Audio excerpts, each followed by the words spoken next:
Ukrainian attacks in Crimea deprive towns of power and water. A Ukrainian drone campaign against Crimea's power grid has left hundreds of thousands of people in the Russia-held territory without electricity for days at a time. Olga, a resident of northern Crimea, said power went off and didn't come back on for 15 days, and they often had no running water either. She said authorities have forgotten about them. The attack on energy infrastructure in Crimea, the Black Sea Peninsula that Russia seized from Ukraine in 2014, mirrors the much larger, years-long Russian aerial assault on Ukraine's civilian energy systems. Battering Crimea's grid, like Ukrainian strikes against oil refineries that have created fuel shortages in Russia, was meant to raise pressure on the Kremlin to negotiate a peace deal. But President Vladimir Putin has not publicly acknowledged the blackouts.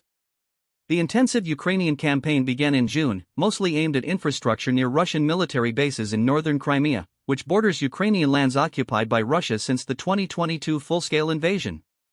By late July, every major town and village in the north of the peninsula had suffered full blackouts.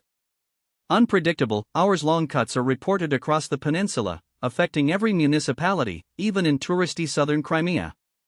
Blackouts have idled water pumps, and in less affected areas like Yalta, a southern resort city, residents say running water comes on only for 3 hours a day. Crimean officials have not publicized the extent of the blackouts, merely assuring residents they were working on it. But a top Russian diplomat told the state-owned TASS news agency that in a single week, Ukrainian strikes had cut power to the homes of 1.4 million Crimeans, out of a pre-war population of 2.5 million. Nighttime illumination across Crimea fell to less than 20% of normal in early July, according to an analysis of satellite images by Meduza, a Russian-language news outlet.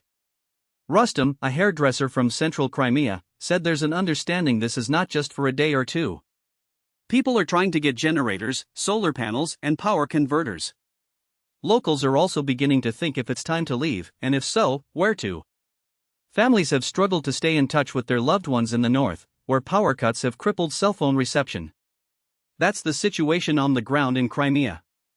Thanks for listening.